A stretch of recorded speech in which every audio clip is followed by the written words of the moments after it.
Ya yang paling menggelitik saya sehingga punya inspirasi itu bikin buku itu, Anies Rashid Baswedan itu beliau hanya gara-gara gigitan nyamuk, Namrud ini sampai memproklamirkan dirinya sebagai Tuhan. Sebagai Tuhan batang hidungnya sampai dimakan isi otaknya sampai meninggal dunia, sampai mati. Anies Rashid Baswedan digigit nyamuk. Masya Allah, itu yang membatalkan akhirnya gara-gara digigit nyamuk nggak jadi ke Amerika. Wa makaru wa makarallah. Mereka membuat tipu daya, Allah pun bisa membuat tipu daya.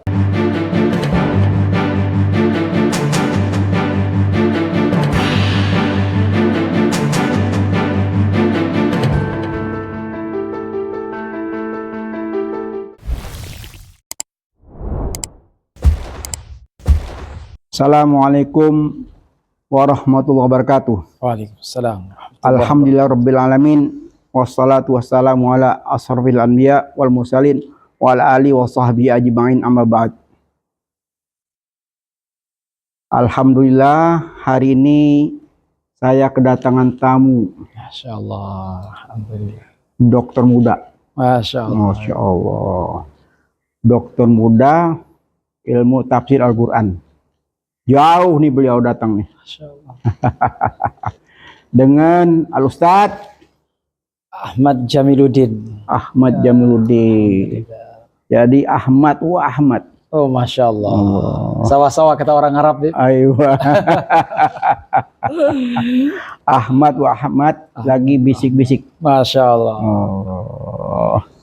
Gimana Ustaz? Sehat-sehat? Alhamdulillahirabbil alamin Habib. Masya Allah. Ya. Kapan tiba dari NTB nih?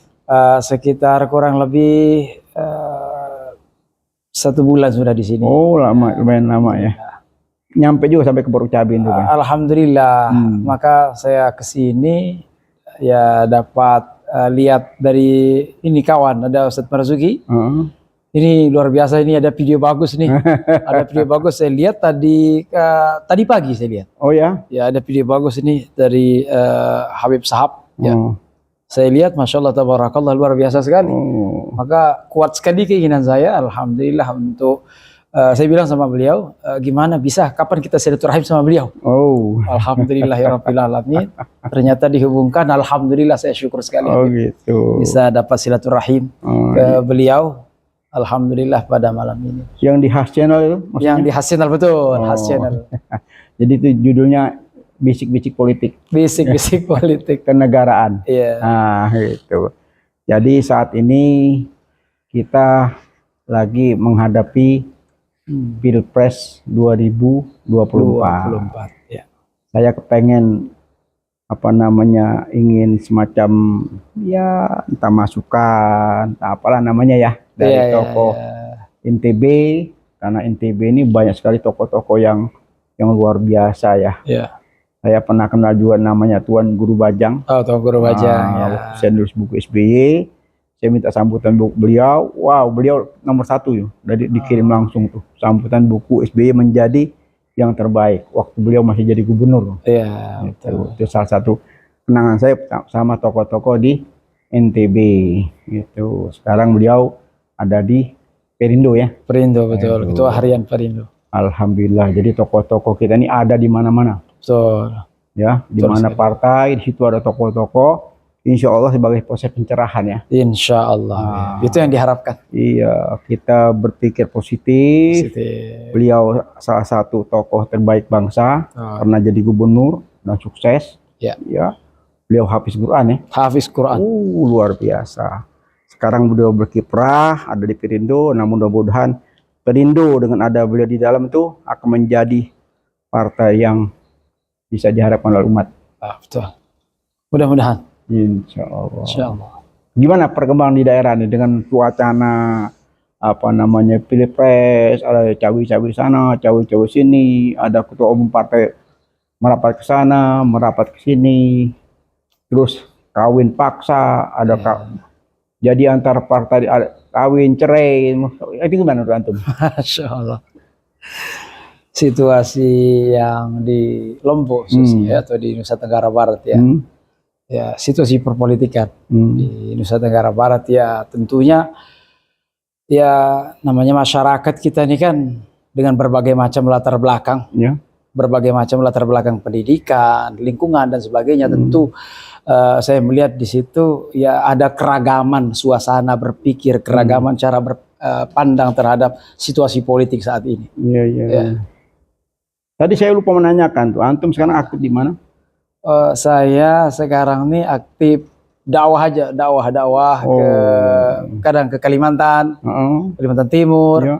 Di Samarinda, di Kota Bangun, di Tenggarong tuh, karena juga ke Lombok, di beberapa tempat yang tiap bulan kita adakan pengajian rutin di situ, juga kadang-kadang ke beberapa daerah juga di Jakarta. Jadi judulnya dakwah bil khair. Dakwah bil khair, Masya Allah, satu hal yang luar biasa. Generasi muda masih usia belum 40 ya? Belum 40. 40. Ini sebentar lagi di usia 40 itu baru batas ukuran.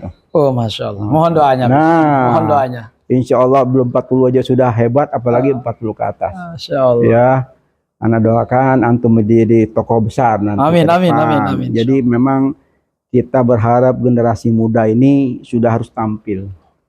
Ya, karena bangsa kita ini sebenarnya bangsa yang besar. Generasi muda kita banyak, yang cerdas-cerdas, yang hafiz Quran banyak, ahli tafsir banyak. Antum ahli tafsir ya? Jurusan tafsir, ahli tafsir. Alhamdulillah. Iya, sudah selesai kan? Sudah selesai. Iya, ada doktor kan? Alhamdulillah. Itu, ini luar biasa nih. Sekarang mungkin salah satu mirip-mirip Abdul Somad saya lihat mukanya. Habib ini orang yang kesekian kalinya. Iya. Saya ke Kaltara juga ada yang bilang begitu, Iya. Kemarin ngisi di mana tuh? Di Tangerang, ya. Ada juga yang bilangnya begitu, Allah alam. Iya. Mukanya saya tadi baru ngeh gitu. Saya pernah ada kesan khusus dengan beliau. Iya, Masya Allah. Beberapa kali saya ketemu. Gitu. Pernah saya pakaikan kopi putih, saya kasih sorban. Ya, sempat diskusi gitu. Masya Allah. Jadi Ahmad Jamiluddin. Saya tambahin lagi. Jiddan. Oh, Masya Allah. Alhamdulillah. Dapat berkah dari beliau saya ini malam ini, Masya Allah. Jadi Ustadz Ahmad Jamiluddin Jiddan. Jiddan, Masya Allah. Alhamdulillah. Kata-kata Jiddan ini menjadi suatu memotivasi antum supaya harus jadi Jiddan. Oke. Gimana? Siap. Nih. Ini dia nih, kita ucapkan ini tambahan gelar ini Anda kasih ke antum. Insya Allah antum menjadi orang yang ahli khair. Insya Allah, Masya Allah. Barakallahu fikum. Alhamdulillah fikum. Barakallahu fi umrik. Amin, amin, amin ya Allah ya Arhamar Rahim. Masya Allah. Jadi memang kita lihat generasi ini, terutama sekitar 10 tahun terakhir ini. Itu banyak sekali generasi kita yang muda-muda yang jebolan dari Timur Tengah, jebolan dari Tarim, jebolan dari Madinah, jebolan dari beberapa negara. Itu kita lihat untuk syiar Islam ini luar biasa. Nah, tapi sedikit yang berpolitik. Nah, ini yang kita sayangkan, ya. Tapi dengan munculnya antum sebagai generasi milenial yang sudah berdakwah bil hal, alhamdulillah. Ini memang kita perlu proses pencerahan ya tentang politik nasional, tentang hiruk pikuk, tentang cawe-cawe pimpinan partai yang tersandra dengan kasus macam-macam gitu ya. Nah, ini kita masih banyak belajar. Jadi mungkin setelah beberapa generasi ke depan ini yang hal-hal yang negatif tadi hilang, insya Allah. Insya Allah. Ya, karena kalau kita lihat di Iran itu tokoh-tokoh politiknya itu sebelum jadi tokoh politik, mereka jadi tokoh agama dulu. Sudah titel agamanya mantap, baru terjun ke politik. Jadi akidah sudah kuat, pengetahuan agama sudah mantap, baru diterjun ke politik. Sehingga dia menjadi politisi yang betul-betul amar ma'ruf nahi mungkar. Amar ma'ruf nahi mungkar. Gitu. Karena basicnya sudah seperti itu. Basic agamanya, ilmu pengetahuan. Ya, kayak antum kan doktor di ilmu tafsir. Sangat luas itu. Kan dalam Al-Quran itu sangat luas. Segala macam hal ada. Mau politik, mau ekonomi, mau budaya, mau apa, semua ada di situ. sangat puas. Wah, antum lebih ahlinya ya. Oh, Masya Allah. Ini jadi terbalik-balik nih. Masya Allah. Saya datang silaturahim sama beliau, ya niat ya supaya untuk menambah lebih banyak lagi khazanah ilmu pengetahuan dan referensi. Gitu ya. Baik semangat terutama sekali ini. Masya Allah. Saya lihat Habib nih semangat luar biasa. dari ujung kepala sampai ujung kaki, saya melihat setiap sisi Habib itu semangat. Alhamdulillahirabbil alamin. Jadi memang saya ini salah satu apa namanya serba otodidak. Oh, Masya Allah. Jadi nggak punya titel saya. Titelnya malah insinyur teknik. Jadi bukan di politik. Iya. Itu lebih ke teknik. Tapi dengan pengalaman jam terbang, banyak belajar dengan tokoh-tokoh seperti kita waktu itu mendirikan PAN ya. Iya. Dengan Pak Amin Rais, kita deklarasi kemana-mana. Itu awal-awal dulu. Iya. Jadi bagaimana membesarkan PAN ini pas sejarah Rumah Pondok Cabe ini. 96 saya pindah sini, 98 itu reformasi. Gak lama berdiri partai, saya didaulat oleh warga sini. Habib harus pimpin Partai Amanat Nasional. Masya. Loh, saya bilang saya bukan apa-apa, enggak, pokoknya pimpin. Akhirnya terpilih saya sebagai ketua ranting. Enggak keren-keren ketua ranting. Gitu. Jadi awal mula ketua ranting ya saya karena memang diminta oleh warga sekitar sini, saya berjuang dengan masyarakat sekitar sini, ya kita bentuk semacam deklarasi. Nah, deklarasi pertama tuh kita deklarasi di Tangerang. Di daerah Tangerang itu pas Ramadan. Jadi saya bikin spanduk besar, marhaban ya Ramadan. Gitu. Kita mengumpulkan massa dari sini berangkat ke sana. Dan saat itu Pak Amin datang ke panggung masih pakai baju batik. Gitu waktu deklarasi. Saya udah pakai rompi PAN. Wah, saya lihat Pak Amin kok sebagai pimpinan partai kok pakai baju batik. Saya buka rompi saya. Saya pakai ke Pak Amin. Nih Pak Amin. Pakai dia nggak tuh. Wah, ini sejarah nih. Nah, jadi kan bikin semangat gitu. Nah, di situ Pak Amin menyampaikan orasinya dan berlanjut. Saya kemana-mana sampai ke Blitar, sampai ke Sumeneb sana gitu.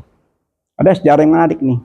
Pada saat Pak Amin mau ziarah ke Blitar, ke makam Bung Karno, ya waktu itu dideklarasikan di Blitar tuh. Jadi panitia lokal mau ke Blitar, saya tanya, kita sudah izin belum sama yang punya makam? Oh belum Pak. Loh kenapa belum? Nggak apa-apa nanti ke sana aja. Nah saat itu kan lagi era reformasi. Era reformasi itu kan luar biasa kan. Pak Amin sebagai tokoh, saya jaga, saya kawal. Karena saya ngawal dari Jakarta, saya kawal jangan sampai langkah-langkah Pak Amin keliru. Itu. Saya bisik-bisik Pak Amin, pamit ya. Gimana Pak Sab? Saya mau ke makam Bung Karno dulu. Saya mau buka pintu buat Bapak. Dia ngomong gitu. Begitu saya bergerak, diprotes sama orang sana. Pak, jangan nanti dikira kita nyekar katanya. Nanti Pak Amin dibilang nyekar. Terus saya bilang sama tokoh lokal. Saya bilang, Pak Amin saya kasih apa namanya guidance. Sana itu kita bukan pintu. Nanti Pak Amin menentukan. Anda lebih pintar atau Pak Amin lebih pintar. Yang penting saya udah bukakan pintu buat Pak Amin. Waktu itu kan dalam makam Bung Karno kan masih ditutup pakai kaca. Jadi nggak bisa masuk orang. Nah jadi kita mesti kulon-kulon dulu sama tuan rumah. Bilang gitu. Panitia lokal kaget. Ya Beb, iyalah harus begitu. Nah supaya enak. Nah tapi tetap aja mereka nggak usah, nggak perlu nanti nyekar. Saya nggak banyak ngomong, saya langsung berangkat sendiri. Saya langsung ke, betul nggak terlalu jauh dari situ. Saya langsung, situ kan ada semacam kantornya. Saya bilang Pak mau daftar nih, Pak Amin mau silaturahmi, mau ziarah ke makam Bung Karno. Sudah ada izin Pak? Belum. Terus, ya udah saya mewakili dari Jakarta, saya mau izin. Pak ke Pemda Pak. Waduh, waktu kan mepet nih. Saya bilang baik pun aja lah. Bilang ya saya Ahmad Syahab, mewakili Pak Amin untuk ziarah ke sini. Siap. Itu telepon dia ke Pemda. Telepon ke Pemda dibolehkan. Boleh Pak. Tapi dengan catatan hanya boleh nggak boleh lebih dari 30 orang yang masuk ke dalam. Satu. Yang kedua tidak boleh bawa atribut. Gitu. Jadi atribut itu tidak boleh dibawa ke situ. Jadi betul-betul Karena waktu itu kan masa prakampanye kan. Iya. Nah, deklarasi prakampanye, jadi nggak boleh bawa atribut apapun, boleh 30 orang. Alhasil singkat cerita, masuklah Pak Amin ke situ. Begitu pintu dibuka, dia masuk duduk bareng-bareng kita. Gitu. Pak Amin berdoa di situ, gitu. Dengan posisi terhormat, gitu. Nah, ini salah satu cara kita bagaimana membimbing dalam arti kita mengawal ya. Mengawal. Nah, mengawal seorang pemimpin itu supaya dia jangan salah gitu loh. Kenapa saya cerita ini? Iya. Mungkin saya pengen tahu. Sangat pengen tahu. Nah, itu kenapa? Iya, ada kaitan dengan presiden sekarang. Oh gitu. Yang selalu salah langkah. Gitu loh, ketemu ke sini, ketemu ke sini. Itu PR-nya harusnya jalan gitu loh. Karena seorang presiden itu levelnya tinggi. Masa dia dibawa ke acara musyawarah rakyat, katanya mewakili rakyat, tiba-tiba dia pidato di situ. Itu antum gimana? Sebagai generasi muda, pantas nggak seorang presiden datang di musyawarah rakyat, katanya mewakili rakyat semuanya, tiba-tiba dia berapi-api mencalonkan seorang pemimpin. Oh, nanti pemimpin ke depan tuh ini loh namanya gitu, silakan amplopnya. Gimana untuk antum? Ya. Yang situasi saat ya beberapa hari lalu ada musrah di Gedung Bung Karno tuh. Saya rasa itu apa ya? Patut nggak? Tidak usah berpikir terlalu dalam lah, sepintas aja lah kalau buat saya nih. Ya, tidak patut sekali. Nah, ya, sangat tidak tepat lah seorang kepala negara ya mengumumkan siapa yang akan menjadi. Dia tidak mengumumkan, tapi dia menerima mandat. Seakan-akan mandat dari rakyat ini. Ini kita sudah hampir berapa lama? Udah hampir 2 tahun kita semacam rapat ya. Rapat dari mana-mana sehingga menghasilkan itu calon-calon yang terbaik bidikan mereka atas nama musyawarah nama rakyat. Nah, saya tanya rakyat mana gitu. Rakyat mana? Nah, gimana tuh? Ya itu tadi tidak usah terlalu dalam kita mencari suatu alasan. Ya. Sepintas saja kita melihat itu kekeliruan yang nyata dan serius kalau buat saya. Ya. Seorang kepala negara sikapnya seperti itu saya rasa itu sangat keliru sekali. Keliru ya. Jadi patut disesalkan. Patut sekali disesalkan. Ya, saya juga kemarin sempat bisik-bisik ya dengan beberapa tokoh. Ya, kita sebagai putra bangsa, sebagai pemerhati, lihat situasi di akhir-akhir pemimpin ini kok yang aneh gitu ya. Kenapa harus terjadi ya? Terus dia ikut cawi-cawi juga menentukan siapa capres. Oh, ini boleh, ini nggak boleh gitu. Ini jangan. Kan lucu ya? Lucu. Nah, itu dia. Makanya saya bilang, saya melihatnya itu lucu. Ya, tanpa mencari alasan atau berpikir terlalu dalam. Kelihatannya lucu aja. Lucu ya. Dari kacamata milenial nih hal yang lucu. Suatu hal yang lucu sekali. Aduh, Masya Allah. Memang perpolitikan nasional ini perlu sekali kita sampaikan bisik-bisik ya. Kepada elit-elit politik. Jadi saya selalu tidak bosan-bosan mengingatkan di Has Channel ini bahwa politik kenegaraan ini harus lebih diutamakan daripada politik kelompok ya. Politik kelompok, politik golongan itu kayaknya lebih patut politik kenegaraan yang lebih bagus ya. Boleh nggak Beb saya minta beberapa kalimat atau sepatah dua patah kata lah bahasanya ya, yang memberikan semangat buat kami kaum milenial melalui Has Channel yang insya Allah sangat-sangat saya rasakan bermanfaat sekali untuk pencerahan, membuka wawasan, membuka pikiran untuk bagaimana bangsa ini ke depan insya Allah menjadi lebih baik. Kira-kira pesan Habib buat saya dan kawan-kawan milenial yang lain ya, generasi muda lah, kira-kira bagaimana kira-kira? Jadi kalau kita flashback ke belakang, ya kita melihat asal usul. Dunia ini kan tercipta, mulai memimpin dari terus turun temurun berganti ya, terus sampai sekarang kan berganti dan berganti gitu. Jadi kalau memang kita mau belajar, lihat aja bagaimana Fir'aun dulu, bagaimana apa namanya kerajaan Turki, bagaimana Namrud, banyak contoh-contoh gitu ya yang kita lihat gitu loh. Jadi kalau sebetulnya gampang, nggak susah. Nah, bagaimana kepemimpinan yang baik, yang buruk, ya mesti kita banyak belajar dari sejarah. Dari sejarah. Gitu. Jadi kalau kita banyak belajar dengan sejarah dan apa namanya jelas ya anunya, apa namanya, jangan sampai salah gitu loh. Nah, katakan kita baca buku, siapa yang penulisnya? Siapa penulisnya? Dan gitu, siapa dulu? Jangan asal baca. Karena sekarang banyak sekali penyesatan. Gitu. Apalagi di daerah medsos sekarang ini. Betul.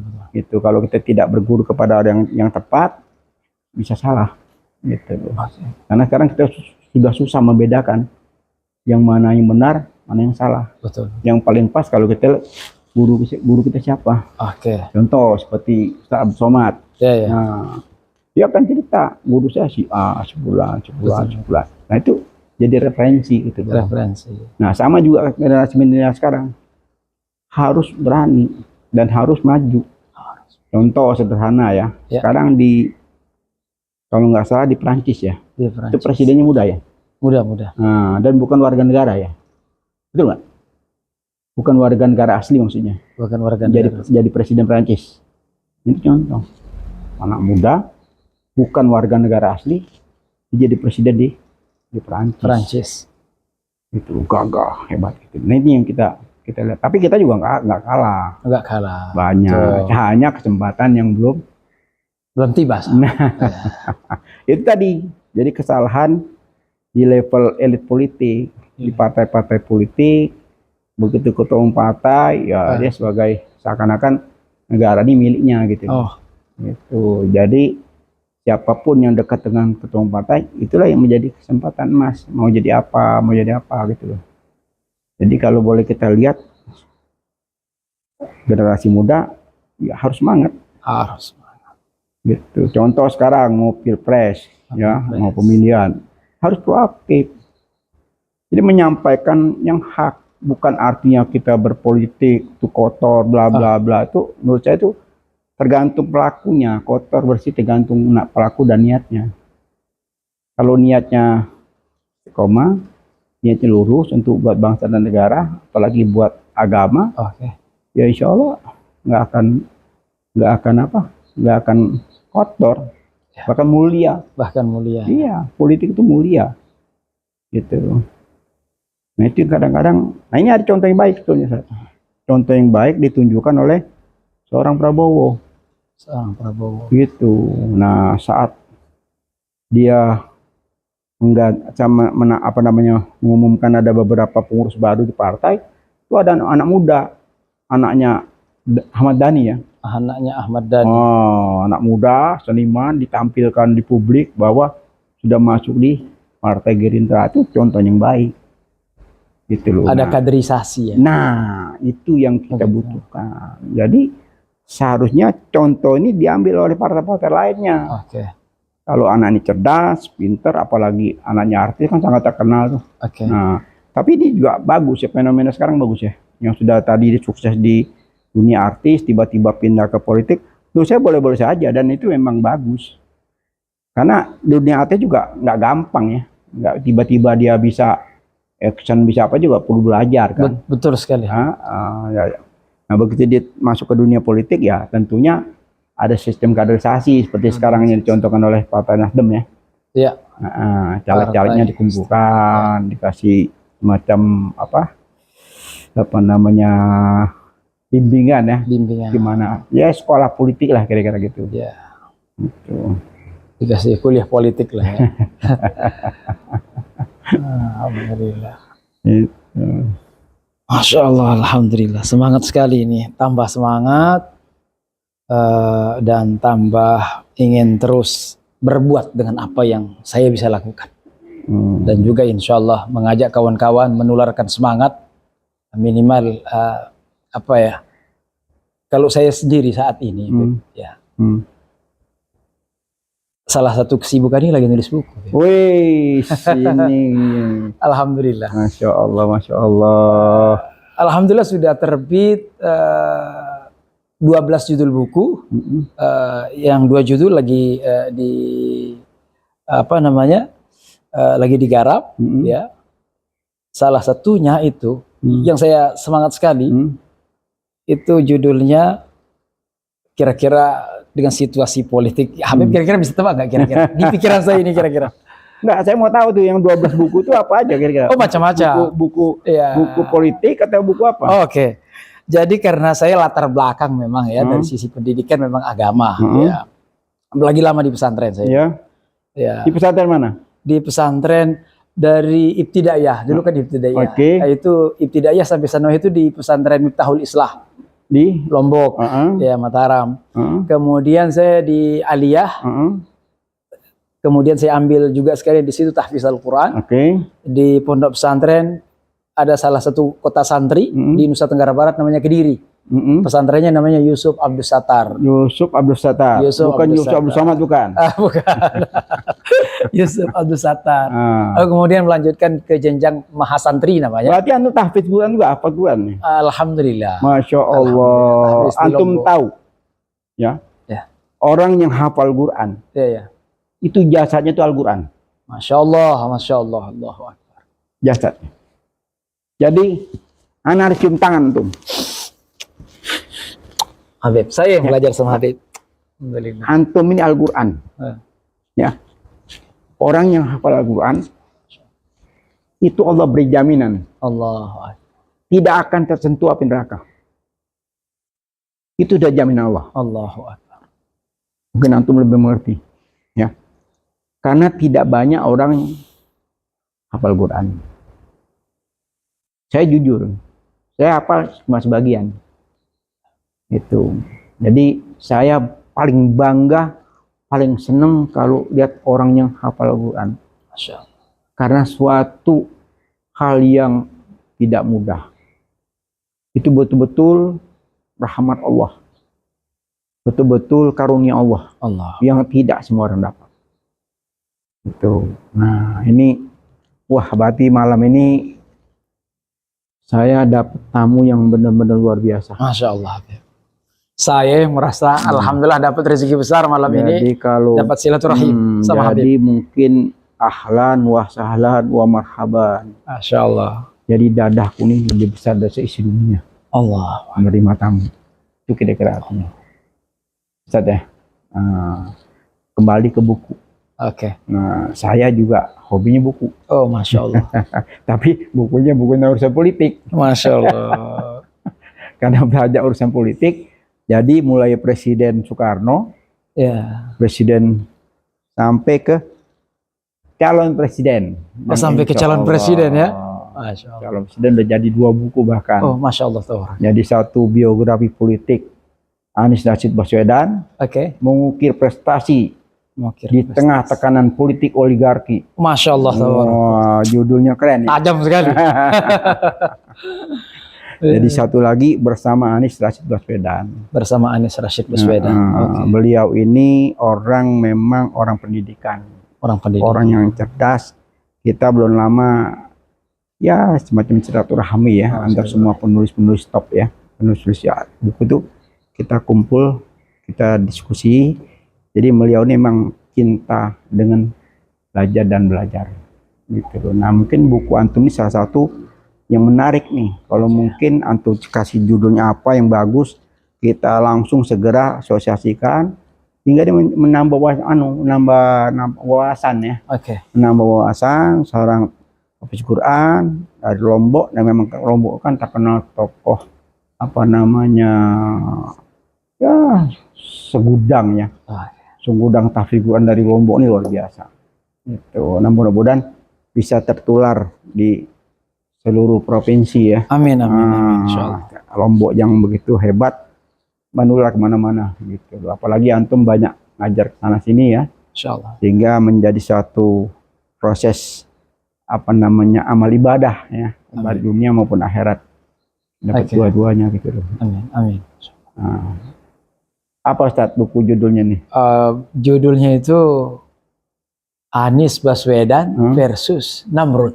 Versus Namrud. Ya. Wah, ini judul yang sangat menarik. Jadi lebih ke tentang kepemimpinan ya. Iya, betul. Bagaimana kepemimpinan Namrud dulu. Betul. Digambarkan dengan seorang Anies. Betul. Ini kira-kira saya baru baca kulitnya itu. Ya. Mungkin dalamnya untuk bisa lebih jelasin. Saya rasa insya Allah Habib baru dengar judulnya aja, insya Allah paham apa isinya. Masya Allah. Jadi di situ tuh Habib, saya bahas di situ Anies Baswedan versus Namrud. Ya. Ya. Di situ saya membahas ada persamaan antara Anies sama Namrud. Ya. Tapi ada juga perbedaan yang sangat kuat, namanya aja perbedaan. Ada perbedaan yang sangat jelas dan tampak sekali. Secara fakta lapangan dan fakta sejarah kalau Firaun. Ya. Jadi contoh misalnya. Jadi awal sebenarnya saya nulis buku, Beb, kalau saya boleh cerita ya. Waktu itu ada kurang lebih sekitar 10 hari dalam suasana Rabiul Awal, biasalah Maulid Nabi. Jadi sekitar 10 hari keliling di Samarinda, Kota Bangun, kemudian mulai dari Islamic Center yang ada di Samarinda, ya malamnya di sana, kemudian Tenggarong, baru kemudian keliling di daerah Kecamatan Kota Bangun di situ. Nah, di perjalanan ada kawan kirim video pendek ke saya buka, luar biasa sekali ini. Itu awalnya. Awalnya saya kenapa terinspirasi sekali untuk menulis ini buku yang saya kasih judul itu Anies Baswedan versus Namrud. Di situ Pak Anies cerita. Awal beliau menjadi gubernur. Ya. Gubernur DKI. Gubernur DKI. Ya. Jadi waktu itu ceritanya beliau resapel dari Menteri Pendidikan waktu itu ya. Kemudian beliau ini jatuh sakit. Nah, ngomong itu saya waktu beliau jadi menteri, saya salah satu jalan bareng kita mensukseskan Pilpres 2014. Gitu ya. Masya Allah. Sama-sama saya. Makanya ini saya kesini ini cari referensi sebenarnya, Beb. Saya jalan bareng beliau, kita mengusung Jokowi. Karena waktu itu yang kita lihat Jokowi ini tokoh muda, ya kan, orang desa, didampingin oleh seorang Yusuf Kala yang sudah senior, sudah makan asam garam tentang perpolitikan nasional, gitu. Jadi jatuhlah hati saya tuh ke beliau. Saya masuk tim sukses di Seknas, ya kita usung, kita dukung, all out gitu, sampai beliau terpilih. Gitu. Nah, setelah setahun berjalan, saya berbeda pandangan, saya tidak mendukung lagi sampai absennya sekian tahun gitu. Itu kira-kira. Nah, ketemu lagi dengan Anies ini ya pada saat Pilgub kemarin, Pilgub DKI. Gitu. Begitu Pilgub DKI, saya orang nomor 1 yang mendukung Anies Sandi. Masya Allah, Masya Allah, Masya Allah. Kita bikin surat resmi dari SMP memberikan dukungan Anies Sandi sebagai pasangan gubernur DKI. Sejarah ya namanya juga hasbe empiris ya. Hasbe empiris, Masya Allah, hasbe empiris betul sekali. Ujungnya? Ya ujungnya berhasil. Berhasil, dengan segala macam rintangan, dengan segala macam halangan, dengan begitu banyak hujatan sana sini. Alhamdulillah. Qadarullah ya, beliau jadi pemimpin dan sukses luar biasa. Sehingga di 2024 ini saya berpikir ya dari 2021 saya sudah mencanangkan semacam dukungan terhadap Anies Baswedan ini sebagai presiden di 2024 akan datang. Itu orang belum ada yang ngomong tentang siapa pilpres, saya udah ngomong duluan. Saya udah pasang spanduk, udah di depan itu kita ada baliho besar gitu loh. Peace for Anies Presiden. Itu 2021. 2021 pertengahan. Jadi ini spanduk yang di luar tuh 2021 sudah terpasang. Iya, sudah ada. Masya Allah. Kalau WA Group tuh kurang lebih sekitar 60 WA Group tuh ada tuh. Masya Allah. Peace for Anies NTB, Peace for Anies NTT, Peace for Anies Sulsel, Peace for Anies Jatim 1, Jatim 2, Jatim 3, terus peace semua, Peace Presiden, Peace for Anies Presiden. Nah dari WA Group itu berkembang beranak pinak tuh. Beranak pinak. Itu muncullah relawan di mana-mana. Oh, saya bersyukur alhamdulillah. Bersyukur alhamdulillah kita bisa mensosialisasikan salah satu putra terbaik bangsa. Allah. Yang memang begitu berat, banyak halangan sampai detik ini, sampai hari ini pun masih dihalang-halangi oleh rezim yang saat ini masih kepengen status quo itu bertahan dengan segala macam cara. Tapi ya dengan kedatangan antum di sini, apalagi membawa buku tentang perbandingan. Ini mungkin lebih detail lagi tentang perbandingan tadi terputus kita antara Namrud dan Anies tadi. Apa aja yang jadi sorotan antum? Ya yang paling menggelitik saya sehingga punya inspirasi itu bikin buku itu, Anies Rashid Baswedan itu beliau hanya gara-gara gigitan nyamuk. Beliau ini sendiri yang cerita. Saya kutip secara verbal itu, saya tulis di buku itu, tidak ada yang saya kurangi, nggak ada yang saya tambah. Saya kutip benar-benar tuh apa yang diucapkan sama beliau. Jadi beliau itu jadi gubernur, bayangin aja, Masya Allah tabarakallah, rencana Allah itu luar biasa memang. Gigitan nyamuk itu, ya, yang akhirnya membuat beliau masuk ke rumah sakit, yang seharusnya beliau akan berangkat kalau tak salah ke Amerika kalau tidak salah untuk menghadiri kongres di situ, ya.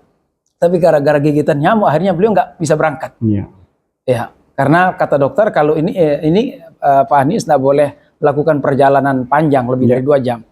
Akhirnya beliau masih perawatan di rumah sakit. Saat berada di rumah sakit itu katanya beliau datanglah ketua parpol itu meminang beliau untuk jadi orang nomor 1 di DKI, jadi gubernur. Ya, akhirnya responnya kalau ibu saya mengizinkan saya, merestui dan meridai saya maju. Tapi kalau ibu saya nggak merestui saya tidak akan maju. Datang ke ibunya, kata ibunya, kalau ini adalah keinginanmu, jangan wahai anak, jangan. Tapi kalau ini adalah permintaan dari umat, maka majulah. Nah, jadi begitu. Yang saya senang, Anies Rashid Baswedan dengan Namrud sama-sama digigit nyamuk nih. Oh ya? Sama-sama. Namrud itu digigit nyamuk, Anies Rashid Baswedan digigit nyamuk. Iya. Itu salah satu persamaan ya, salah satu persamaannya. Tapi apa perbedaannya? Anies Baswedan digigit nyamuk, jadi gubernur sukses. Semua orang mengakuinya. Iya. Semua orang menikmatinya. Iya. Bahkan yang bahagia beliau jadi gubernur DKI. Itu bukan hanya orang Jakarta, orang Lombok juga senang. Oh ya, bukan hanya umat Islam. Bukan hanya umat Islam. Bukan hanya umat Islam, Konghucu, Kristen, Katolik, Protestan, semuanya, Hindu, Buddha, semuanya senang. Bahkan para tokoh-tokoh agama mereka semua senang, bukan hanya Islam. Ya, itu kerennya luar biasa. Gara-gara gigitan nyamuk, digigit nyamuk, berkahnya jadi gubernur dan menjadi gubernur teladan sekali. Sukses, Masya Allah. Yang dikasih itu ada insentif, saya lihat itu di medsos ya, saya lihat di surat kabar juga, saya lihat di YouTube beritanya, itu yang dikasih insentif itu bukan hanya imam masjid, orang gereja, orang mana lagi, semuanya, orang Kristen, orang Hindu, semuanya dikasih insentif, tokoh-tokoh agamanya. Masya Allah, luar biasa. Bhinneka Tunggal Ikanya itu loh. Jadi sekali lagi saya garis bawahi, Anies Baswedan sama Namrud digigit nyamuk, dua-duanya digigit nyamuk, tapi Anies digigit nyamuk jadi pemimpin yang luar biasa. Namrud digigit nyamuk, runtuh kepemimpinannya. Bahkan bukan hanya mati dia Namrud nih, gara-gara gigitan nyamuk. Anies digigit nyamuk, akhirnya nggak jadi berangkat ke Amerika. Mungkin cerita sedikit tentang Namrud tadi, bagus, menarik. Biar publik tahu nih. Namrud ini gimana Namrud sampai digigit nyamuk dan runtuh. Namrud ini saking zalimnya, ya, saking zalimnya Namrud ini. Namrud ini sampai memproklamirkan dirinya sebagai Tuhan. Sebagai Tuhan. Namrud ini luar biasa. Raja Namrud. Raja Namrud, raja yang zalim. Yang mimpi menjadi Tuhan. Mimpi menjadi Tuhan. Malah mendeklarasikan dirinya sebagai Tuhan. Allah. Iya. Masya Allah. Itu banyak kisah-kisah tentang Namrud dalam Al-Quran. Ya. Jadi dengan gigitan Firaun, dengan gigitan nyamuk, Firaun runtuh kerajaannya, bahkan mati. Masuk nyamuk itu, digigit nyamuk, masuk sampai ke hidungnya, batang hidungnya, sampai dimakan isi otaknya sampai meninggal dunia, sampai mati. Anies Rashid Baswedan digigit nyamuk, Masya Allah. Itu yang membatalkan akhirnya gara-gara digigit nyamuk nggak jadi ke Amerika, ya. Akhirnya datanglah ketua Parpol ke rumah sakit untuk meminta beliau menjadi gubernur.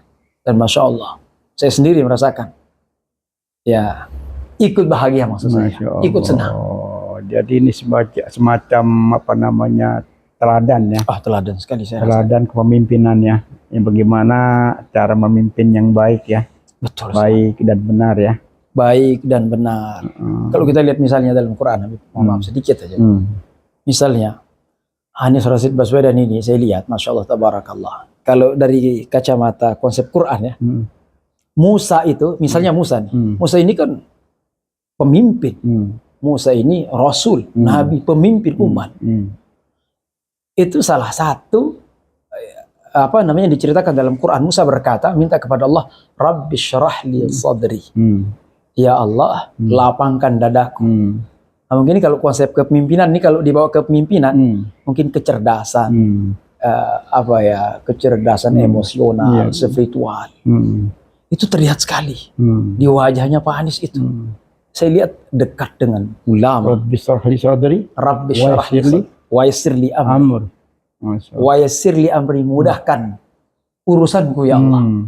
Nah, ini kalau mungkin kepemimpinan sekarang, wa yassir li amri, mudahkan urusanku, kecerdasan intelektual, menyelesaikan problematika bangsa, ya, negara. Luar biasa, cerdas sekali. Saya kalau dengar Anies Baswedan, ini mohon maaf, ini bicara fakta aja, nggak ada segala sesuatu yang dibuat, enggak. Ini dan saya yakin kalau mengutip sedikit apa namanya bahasa Rocky Gerung, nah ini mohon maaf, kalau orang punya akal sehat, kalau dengar Pak Anies itu bicara itu semua isinya daging semua. Iya. Semua pelajaran semua isinya. Masya Allah, tabarakallah. Semua bisa diambil. Cara menarasikannya luar biasa. Nah, itu makanya lanjutan ayat itu, Rabbi syrah li sadri, kecerdasan emosional, spiritual, wa yassir li amri, kecerdasan intelektual, mudahkan urusanku.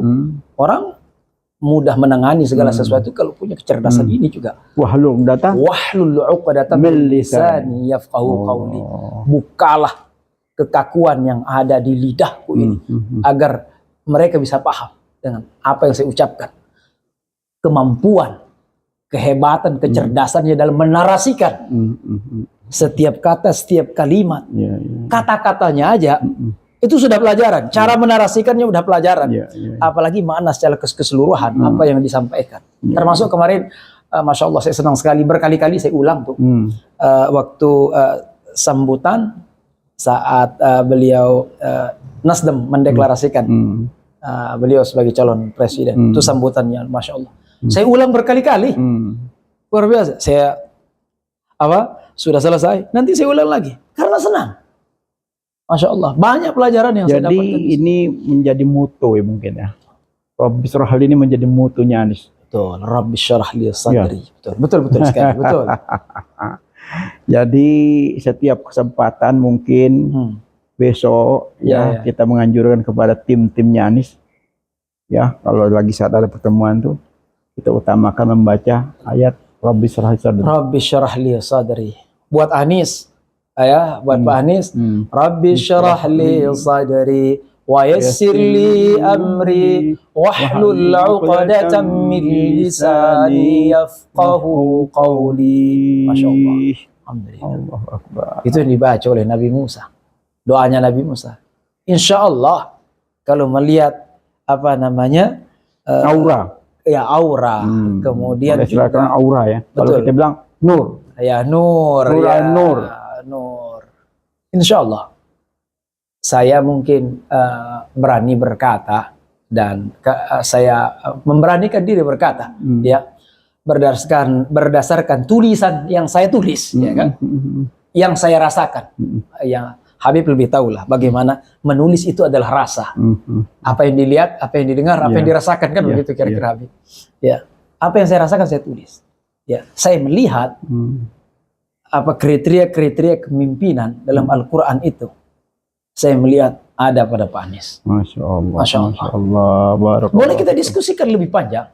Insya Allah. Ya ini menarik, judulnya menarik, perumpamannya juga cukup menarik karena dua contoh tokoh ya dunia ya. Iya, tokoh dunia, tokoh di abad ini adalah Anies Rashid Baswedan ya. Yang insya Allah mudahkan ya dengan Robi Syahli tadi. Insya Allah apapun halangan-halangan ya. Karena kita melihat sendiri ucapan beliau, perilaku beliau tidak pernah menyakiti. Kemarin saya hadir di acara PKS itu, sambutan beliau tuh saya rekam sendiri hampir setengah jam lebih. Saya melihat bagaimana kata demi kata beliau ucapkan secara santun. Masya Allah. Terus dia juga mengungkapkan tentang keberhasilan ini fakta yang dibuka. Tapi hari ini gonjang ganjing, habis jadi buzzer mulai teriak sekarang, tentang yang masalah jalan itu loh. Yang keberhasilan SBY dengan keberhasilan Jokowi itu dibuka by fakta, ya tapi digoreng oleh buzzer.